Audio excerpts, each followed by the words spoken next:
अब तक क्या पहन के आया था? कफन। क्या पहन के आता है? क्या बोलो ना? कफन। अब जन्नती लिबास पहनाया जा रहा है कब्र के अंदर। सुभान अल्लाह। और याद रखना कि वो जन्नती लिबास किसी को दिखाया नहीं जाता है। अगर कब्र किसी की खुल भी जाए तो आप वो जन्नती लिबास नहीं देख सकते। उसका मजा तो वही लेगा जो कब्र के अंदर ईमान वाला लेटा हुआ है। आपको नजर नहीं आएगा वो जन्नती लिबास। वफ्तहू लहू बाबन इलल जन्नह। और सरकार फरमाते हैं और जन्नत की तरफ इसके लिए दरवाजा खोल दो। जन्नती दरवाजा खुल जाता है। मामूली चीज है। ए पहलवानों, आज अपनी किस्मत को संवार लो, भूख बर्दाश्त कर लो, इसलिए कि कब्र के अंदर इंशाअल्लाह ऐशो आराम ही मिलेगा इंशाअल्लाह। मेरे अजीजों गौर करो, तवज्जो है। जन्नती बिस्तर, जन्नती लिबास, जन्नती आराम। फयाती है मिर्रौहिहा व तीबिहा। तो जन्नती खुशबू भी आने लगती है कब्र में और जन्नती लिबास भी आने लगता है कब्र में। हुजूर मुफ्ती आजम हमारे पीरो मुर्शिद आला हजरत रज़ियल्लाहु ताला अन्हु के शहजादे, जब उनका विसाल हुआ ना तो आला हजरत के पहलू में कब्र खोदी गई और आज भी वहीं पर आराम फरमाए। तो मैं एक बात बताऊं, याद आ गई, हैरत अंगेज बात।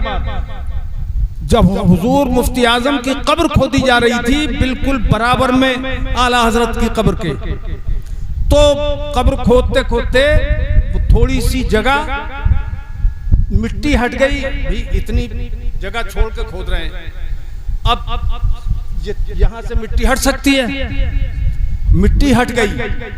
तो हमारे उस्ताद मोहतरम हजरत अल्लामा मुनाज़िर हुसैन साहब रहमतुल्लाह ताला अलैह वो थे वहां, संभली कब्र में उतार रहे थे। तो बताया कि आला हजरत के मजार से कब्र जब खुली तो ऐसी बेमिसाल खुशबू आई कि जिसकी कोई मिसाल। बात है। वाह वाह वाह, सुभान अल्लाह, सुभान अल्लाह, नारे तकबीर, वाह वाह। और सब ने सुभान अल्लाह लगा नारा एक बार जोर से। नारे तकबीर, नारे रिसालत, मसलके आला हजरत फैजाने मुफ्ती आज़म हिंद जिंदाबाद जिंदाबाद। वो बेमिसाल खुशबू आई। तो क्या बात है ये? कौन सी खुशबू थी कब्र के अंदर? कोई फूल रखे हुए थे, कोई इत्र रखा हुआ था, वहां लोबान सुलगाया हुआ था अंदर कब्र में? नहीं, बल्कि वही बात है जो हुजूर ने फरमाई 1400 साल पहले और आला हजरत के गुलामों ने देख लिया 1400 साल बाद। वाह वाह वाह, सुभान अल्लाह। फयाती है मिर्रौहिहा व तीबिहा, जन्नती खुशबू और जन्नती आराम कब्र में आता है। अब ये सारे बहुत मुख्तसर करके और मैं खत्म कर रहा हूं, तवज्जो करो। ये सारा आराम जब देखता है बंदा तो वो कहता है अर्जिउ इला अहली फउखबिरुहुम, मैं अपने घर जाना चाहता हूं। फरिश्तों से कहता है कि मैं अपने घर जाना चाहता हूं, घर वालों को बता के तो आ जाऊं कम से कम कि मैं कितने आराम में हूं। मेरी कब्र नहीं रही है, वो तो जन्नत का गुलजार बन गई है। मैं घर जाऊंगा और घर वालों को बता के आऊंगा। तो अब सुनिए जवाब क्या मिलता है। तो कहा जाता है नहीं, नम फयुकालो नम, सो जा कनौमतिल अरूस, ऐसे सो जा। मर्द है तो उससे कहा जाता है ऐसे सो जा जैसे दूल्हा सोता है। अरे भाई यार, कभी दूल्हा बने हो कि नहीं बने हो? बोलते क्यों नहीं राहत मियां? बोलो ना जोर से सुभान अल्लाह। दूल्हा है तो दूल्हा की तरह सो जा, और अगर औरत है तो अरूस के दोनों मान आते हैं, दूल्हा भी और दुल्हन भी। देखिए बलागत देखें हुजूर के कलाम की, ऐसा लफ्ज फरमाया कि जो मर्द औरत दोनों के लिए बोला जाता है। औरत है तो ऐसे सो जा जैसे दुल्हन सोती है, ला यूक़िज़ुहु इल्ला हब्बु अहलिही लय, कि उसको तो उसका प्यारा ही जगाता है। तुझे भी अल्लाह जगाएगा, क़यामत जब कायम करेगा तो तुझे भी अल्लाह जगाएगा। सुभान अल्लाह, सुभान अल्लाह। इस हदीस से एक बात ये भी समझ में आई। ये बताओ मेरे भाइयों कि जिंदा सोता है या मुर्दा? जोर से बोलो, जोर से। कौन सोता है? अरे जिंदा सोता है कि मुर्दा?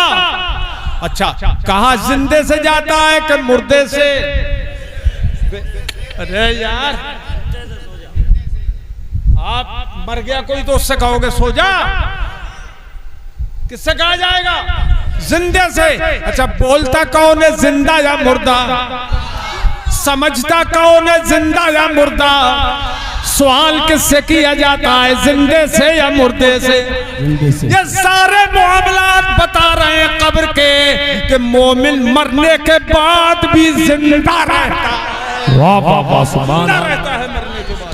क्या बात है, सुभान अल्लाह। अरे जब आमतुल मोमिनीन का ये आलम है कि मरने के बाद भी मुर्दा नहीं, जिंदा रहते हैं आलम बरज़खी जिंदगी में। तो हे लोगों, जब आम मोमिन का ये आलम है तो जो अल्लाह के वली हैं उनकी क्या शान होगी, फिर अल्लाह के नबी की क्या शान होगी।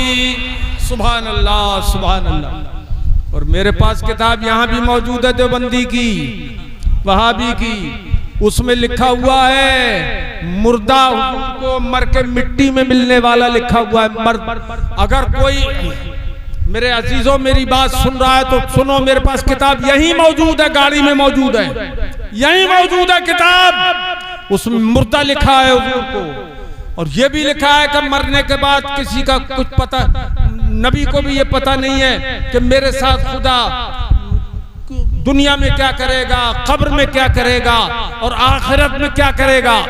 ये वहाबी ने लिखा है, वहाबियों के पेशवा ने ये लिखा हुआ है किताब में, तक़वियतुल ईमान में है मेरे पास किताब। जिसमें हिम्मत हो वो देख ले। दुनिया का कोई मौलवी हो, सिर्फ मुरादाबाद जिले का नहीं, पूरी दुनिया का कोई बड़े से बड़ा मौलवी हो, देवबंदी हो, वहाबी हो, गैर मुक़ल्लिद हो, मैं उसको चैलेंज। क्या बात है भाई, नारे तकबीर, नारे रिसालत, मसलके आला हजरत, माशाअल्लाह। मैं उसको चैलेंज करता हूँ कि मेरी बात गलत साबित नहीं कर सकता। जो मैं कह रहा हूँ वो लिखी हुई बात बता रहा हूँ, न वो लिखते न हम बताते। इधर से तमगर हो नाराज, इधर सितमगर हुनर आजमाए, तू तीर आजमा हम जिगर आजमाए, तू तीर आजमा हम जिगर आजमाए।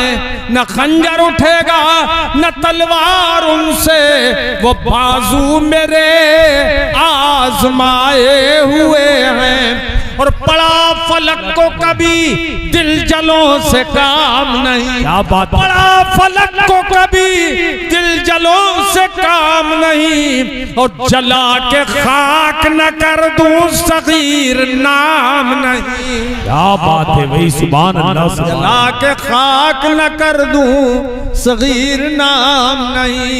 अब देखो, मुर्दा नहीं वो जिंदा है। हदीस में आया उसकी रूह उसके बदन में दाखिल कर दी जाती, तब सवालात जवाबात होते। अच्छा, ये सब हो गया काम कब्र के अंदर। इतना एहसास, इतनी इज्जत, इतनी ताजीम व तकरीम, इतना एहतराम इकराम कब्र के अंदर। तो अब ये कहता है मैं घर जाना चाहता हूं, तो कहा सो जा। अब क्या होता है, हुजूर फरमाते हैं कि वो बंदा दुआ में लग जाता है, बंदा दुआ में लग जाता है। ए मालिक व मौला, ला तुमितहुम हत्ता तहदियहुम कमा हदैतना। अल्लाह पाक से वो बंदा दुआ करता रहता है, हे मालिको मौला, मैं अपने घर वालों को जो छोड़ के आया हूँ, तूने उस वक्त तक मौत न देना जब तक तूने हिदायत न दे दे।